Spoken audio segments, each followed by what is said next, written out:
चला तर मैत्रिणींनो, आज मी मार्केटमधून ना पालेभाजी घेऊन आलेली बरीचशी. त्यातली मी लाल माठ आणि पालक थोडी थोडी काढून घेतली. पालेभाजी साफ करून हळद आणि मिठाच्या पाण्यामध्ये थोडा टाईम मी भिजत ठेवली होती, की जेणेकरून त्यातली माती निघून जाईल. थोड्या टायमाने मी ती पालेभाजी काढली आणि नितळायला ठेवली. इथे 4-5 चमचे मी बेसन घेतलं, त्याच्यामध्ये ओवा, हळद, तिखट आणि धने जिरे पूड घातलं, चवीप्रमाणे मीठ घातलं आणि 1 चमचा तांदळाचं पीठ आणि चिमूटभर हिंग घातलं आहे. आणि याच्यामध्ये जेवढं सरसरीत बॅटर होईल ना एवढं पाणी घालून मस्तपैकी बॅटर तयार करून घेतलेलं आहे. याच्यामध्ये सगळी पानं मी घातलेली आहे.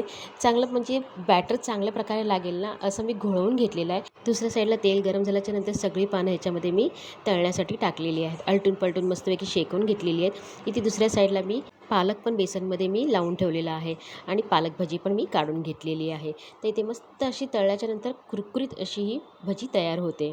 इथे मस्तपैकी पालेभाजीची भजी चहासोबत तयार आहे. आवडल्यास रेसिपी तर लाईक करा.